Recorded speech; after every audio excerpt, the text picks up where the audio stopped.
자, 그래서 그런 지식을 가지고 이렇게 리얼 프로블럼, 진짜 메타볼리즘, 이퀄라이에서 돌아가는 메타볼리즘을 한번 모델링을 좀 해보도록 하겠습니다. 그러면은 아까 스토이키오메트리 매트리스를 만들 수가 있죠. 그래서 V를 이렇게 쭉 나열을 하고 그 다음에 메타볼라이트를 쭉 나열을 하면은 스토이키오메트리 매트리스를 만들 수가 있습니다. 그리고 이제 여기에는 꼭 들어가야 될 것이 ATP에 대한 계산들, 그 다음 NADH에 대한 계산들이 꼭 들어가야 되고요.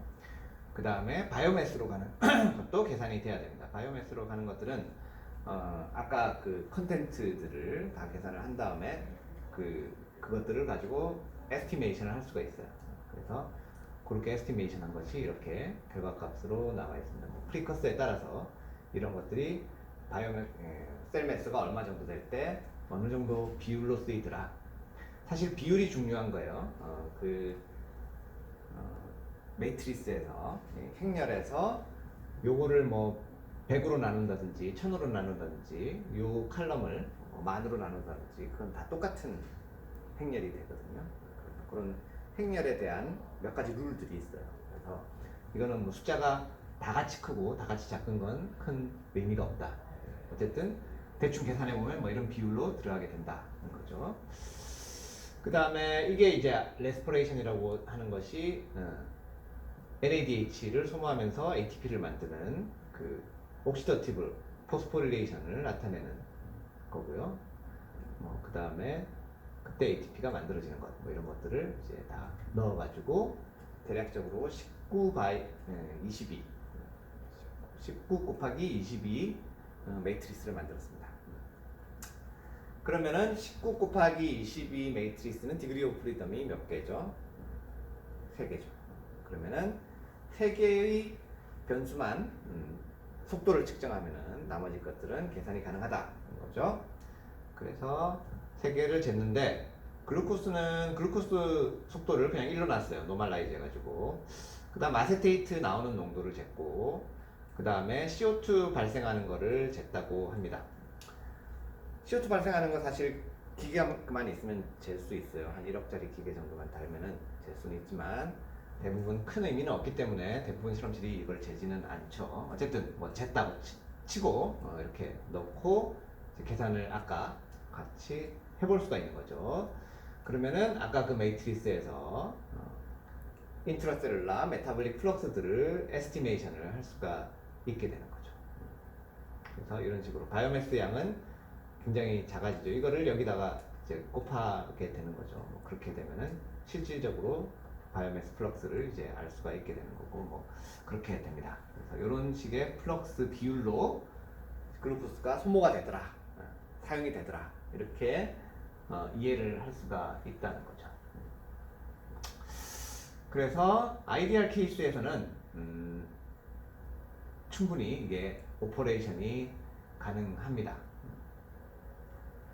그런데 사실은 여기에 우리가 굉장히 무시한 것들이 많이 있어요. 그러니까 없앤 것들이 많이 있습니다.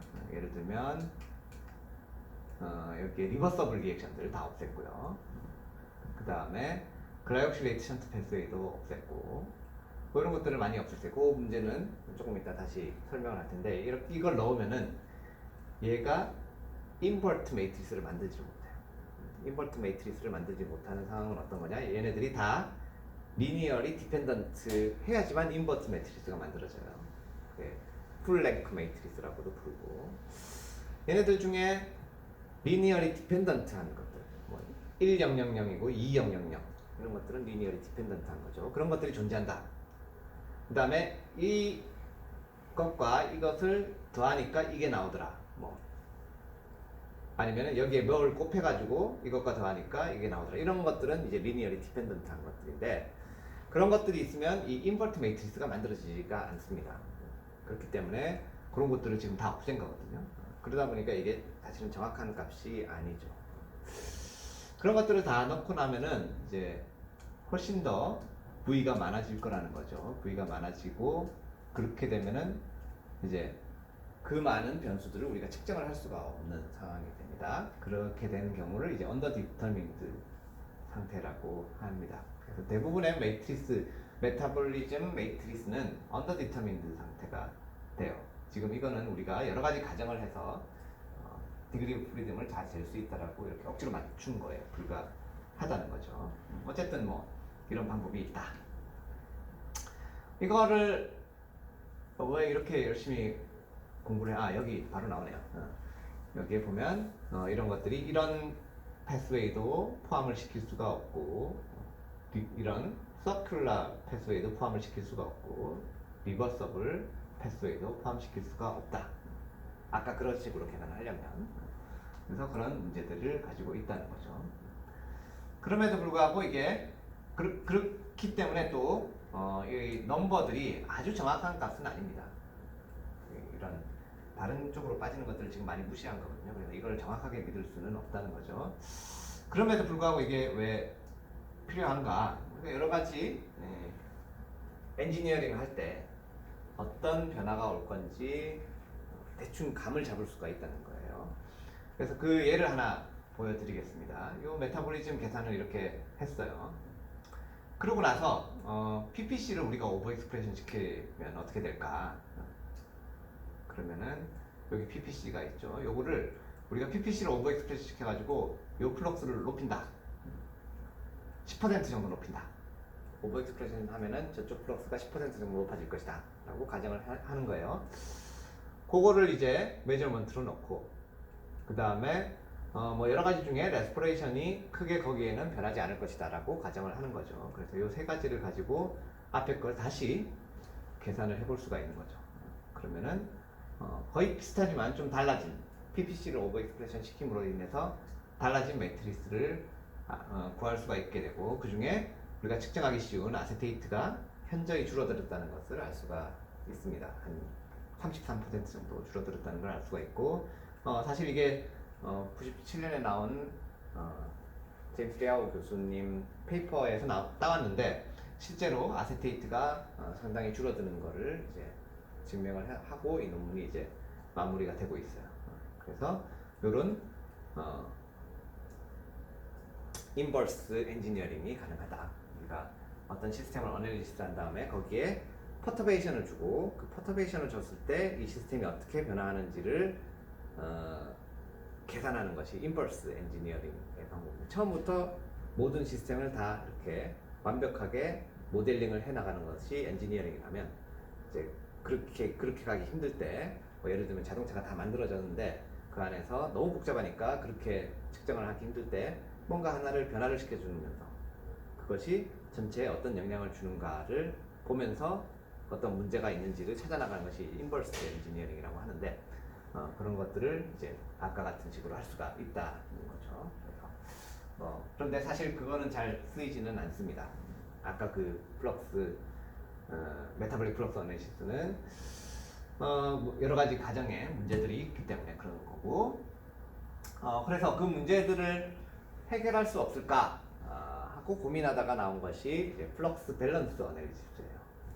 그래서 이게 이제 뭐냐면은 메타볼릭 패스웨이는 기본적으로 언더 디터민드 상태이고 언더 디터민드 상태에서는 우리가 솔루션을 찾기는 힘들다는 거예요. 그렇지만 어떤 옵티마이제이션 펑션을 써서 솔루션 스페이스를 정의를 할 수는 있다. 어떤 컨스트레인트를 주면서 솔루션 스페이스는 정의를 할 수 있고 거기서 옵티마이제이션 펑션을 쓰면 어느 정도 플럭스를 디파인 할 수 있다.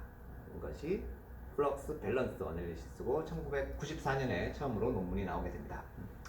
그걸 좀 더 설명을 드릴게요. 자, EX 플러스 Y는 4다. 이제 변수가 두 개고 이퀘이션은 하나예요.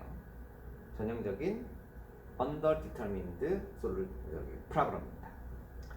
그래서 이거는 사실은 이런 라인에 있는 모든 것들이 해가 되는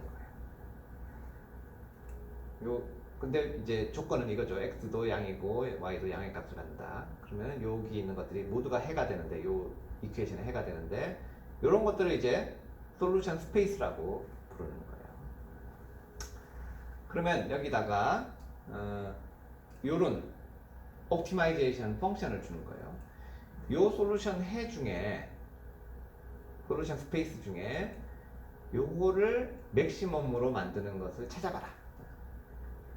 그거는 할 수가 있다는 거죠. 요게 이꼴 0로 놓으면 이꼴 뭐 C로 놓으면 이런 것들이 모두 2x 플러스 3y 이꼴 뭐가 되거든요. 그래서 이런 것들이 되는데 이런 것들이 이제 옵티마이제이션 펑션이 되고 그거를 맥시멈으로 하는 값을 이 안에서 찾아라. 그러면은 맥시멈으로 되는 것이 이제 이거라는 거죠. 이 지점이라는 거죠. 그래서 x가 0이고 y가 4인 지점이 맥시멈 값을 갖게 되고 이런 식으로 우리가 어떤 해를 구할 수가 있어요. Underdetermined 프로그램에서 해를 찾을 수가 있다. 그렇게 해보자고 한 것이 플럭스 밸런스 어널리시스입니다. 그래서 이거를 뭐 수학적으로는 이렇게 표시를 할 수 있고 여기에는 많은 이제 아까 그 스토이키오메트리 매트리스뿐만 아니라 많은 컨스트레인트들이 들어가요. 컨스트레인트 제한 조건이라는 게 뭐냐? 뭐 엔자임 리액션 같은 경우에는 0보다 커야 되고 Vmax보다 작아야겠죠. Vmax보다 커질 수가 없으니까 뭐 그런 것들이 조건으로 들어가는 거고 뭐 그런 조건들도 다 여기에 집어넣을 수가 있어요. 이제 시간이 오래 걸려서 그렇겠지만 그런 것들을 다 집어넣고 나면 우리가 이제 이건 3차원에서 그렸지만 실제로 N차원을 상상을 하셔야 되고 뭐 이런 이 전체 스페이스들이 다 솔루션 스페이스가 될 수 있지만 이런 콘스트레인트를 적용하고 나면 그 범위가 제한이 될 것이다. 솔루션 스페이스의 범위가 제한이 될 것이다. 그래서 이만큼이 이제 솔루션 해의 스페이스가 되는 거고 그 중에 이런 식으로 옵티마이제이션 펑션을 쓰면 이 중에 그거를 맥시멈으로 만드는 혹은 미니멈으로 만드는 어떤 해가 어디에 있는지는 우리가 찾을 수가 있다는 거예요. 그거를 할 수가 있다. 뭐 조금 더 확장해서 아주 단순한 메타볼리즘에 한번 적용을 해보도록 하겠습니다. 뭐 예를 들어서 이런 메타볼리즘이 있다. 그러면은 아까 배운 대로 스토이키오메트리 매트리스는 이런 식으로 그냥 쭉 쓰면 되겠죠. 이런 식으로 쓰면 돼요. 그 다음에 D를 맥시멈으로 하는 그런 것들을 구해보자. 여기에 컨스트레인트는 뭐냐? 알파, 즉 이 V 값들의 미니멈 값들이에요. V 값들의 미니멈 값은 이렇게 주어지고 V 값의 맥시멈 값은 이런 식으로 주어주자. 그렇게 컨스트레인트를 주고 이게 맥시멈으로 되는 그런 플럭스를 한번 찾아봐라. 사실은 매트랩에서 리니어 프로그램이라는 걸로 굉장히 쉽게 이것을 할 수가 있습니다. 리니어 프로그램이란 매트랩에 있는 펑션이 이거를 하기에 굉장히 좋게 돼 있어요. 그래서 여기에 C는 뭐고 C는 이제 뭐고 이게 A와 B 요것들이 이제 알파벳 뭐 이런 정의들이 있어요. 이 정의에 따라서 뭐 넣어줄 거는 넣어주고 안 넣어주면 안 넣어주고 뭐 이런 식으로 해서 S 여기에 S를 이런 식으로 정의를 이 스토이키오메트리 매트리스를 정의를 하고 B는 이제 B는 뭔지 모르겠어요. 어쨌든 그렇고 알파, 베타를 컨스트레인트를 주어지게 한 다음에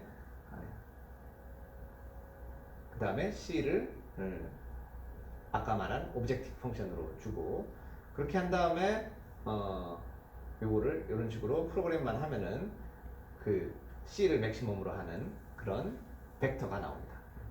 그것이 아마 플럭스일 것이다. 뭐 그렇게 생각을 하면 되는데 주로 여기서 오브젝티브 펑션을 맥시멈으로 하는 거를 뭐로 쓰냐 하면은 바이오매스를 생산하는 거를 맥시멈으로 잡아요. 그 가정은 뭐냐 하면 특히 박테리아 같은 경우에는 바이오매스가 성장하는 그 속도를 맥시멈이 되도록 메타볼리즘은 옵티마이즈 돼 있을 것이다. 그런 가정하에 주로 이 오브젝트 펑션은 바이오매스를 쓰게 됩니다. 그런 식으로 하면은 우리가 플럭스를 불구할 수 있다. 그리고 또 아까 했듯이 어떤 우리가 메타보리즘에 어떤 변화를 줬을 때 어떤 결과가 나오는지에 응용을 할 수가 있다는 거죠. 예를 들면은 요 스토이키오메트리스에서 요거를 변화를 시켜준다. V6가 없는 걸로 이렇게 바꿔준다. 뭐 이렇게 아니면은 V6의 베타 값을 그 스토이키오메트리스를 바꾸기는 너무 힘드니까 베타 값, 즉 컨스트레인트의 맥시멈 값을 0으로 둬버리는 거죠. 8에서 0으로 두면은 요거는 미니멈 0, 맥시멈 0이니까 없는 게 되겠죠. 그렇게 해가지고 다시 계산을 해보면 그때 V 값은 이렇게 나온다. V 값이 바로 이 플럭스 값이 되는 거죠. 뭐 이런 식으로 변하게 된다. 이런 것들을 우리가 이제 알 수가 있다는 거예요. 그래서 그것이 플럭스 밸런스 어널리시스인데, 플럭스 밸런스 어널리시스가 사실은 과학계에서는 처음으로 이제 메타볼리즘 모델링에서 받아들여지게 되는데, 그 이유는 여기는 거의 가정이 필요가 없습니다. 아까 뭐 리니어리 디펜던트한 것들을 다 빼주고 뭐 이런 것들이 필요했었죠. 근데 그것이 여기서는 거의 필요가 없어요. 그냥 모든 거 있는 그대로를 다 스토이키오메트리 매트리스에 넣어주고 그 다음 돌려도 해가 나오더라는 거예요. 그러니까 뭐 인버스 매트리스를 구하고 이런 건 필요가 없기 때문에, 그러니까 가정이 굉장히 적게 들어가가지고 진짜의 과학적인 사실을 알려주는데 적당하다라는 그런 것 때문에 이제 많이 각광을 받게 되는 거죠. 근데 사실 엔지니어링의 측면에서는 별 쓸모는 없어요. 그래서 항상 이 과학적인 사실을 알려주는 것과 엔지니어링에서의 가치는 꼭 함께 가는 것이 아니다. 이것도 여기서 보여주는 것 같고요. 좀 이따가 어떻게 쓰는지 좀 더 보도록 하겠습니다. 그 다음에 스토이키오메트리 매트리스를 쓰는 또 하나의 방법은 엘리멘터리 모드 어널리시스라는 게 있어요. 이거는 이제 우리 책의 14.5장에 나오게 됩니다. 14.5장의 내용은 이제 디자인, 이 메타볼리즘을 어떻게 디자인하는 것이 좋을 것인가, 그런 내용인데 거기에 스토이키오메트리 매트리스가 역시 쓰일 수 있다는 거예요. 그래서 뭐 여러분들이 꼭 이런 것들을 잘 이해할 필요는 없지만 혹시 관심이 있으신 분이 있을까봐 좀 설명을 드리도록 하겠습니다. 그래서 아까 우리 이런 스토이키오메트리 매트리스가 있었죠. 이런 식으로 하면은 요거를 여러 개의 엘리멘터리 매트리스로 디컴포즈를 할 수가 있다는 거예요. 그래서 엘리멘터리 매트리스라는 건 뭐냐? 여기서 뭐 들어가서 이렇게 갈 수 있는 서로 올소고나라한 그런 벡터들을 찾을 수가 있다는 거예요. 그래서 그런 것들을 여러 개를 찾을 수가 있다. 그리고 그거를 엘리멘터리 모드라고 부른다 라고 하는 거죠. 그래서 이거는 사실 어떤 플럭스를 알려주는 건 아니고 얘를 먹고 이렇게 오퍼레이션을 할 수 있는 가능한 플럭스들이 뭔가를 이제 다 찾아주는 거예요. 그래서 이 리얼리스틱한 패스웨이에서는 어떻게 되느냐?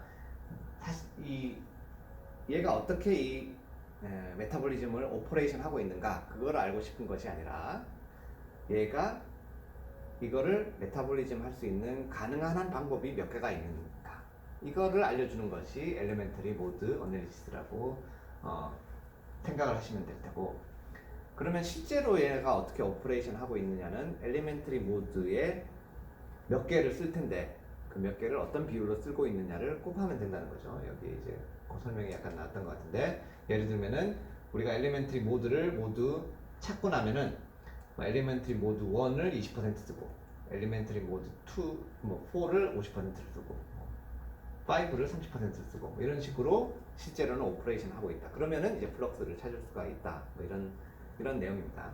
그래서 뭐 아까 여기서 엘리멘터리 모드를 찾아보면 이런 식으로 8개의 엘리멘터리 모드를 찾을 수가 있다고 해요. 그러니까 요렇게 가는 거 하나, 요렇게 가는 거 둘, 뭐 이렇게 가는 것, 여기 그런 식으로 해가지고 엘리멘트리 모드를 찾을 수가 있다. 그리고 실제로는 뭐 이거가 몇 퍼센트, 이거가 몇 퍼센트, 이거가 몇 퍼센트 뭐 이런 식으로 오퍼레이션이 되고 그거를 찾을 수만 있으면 실제 플럭스도 알 수가 있다라는 거죠. 그래서 사실은 이거는 플럭스를 알기 위해서 쓰이는 것이 아니라 예를 들면 이런 문제를 풀 때 쓰여요.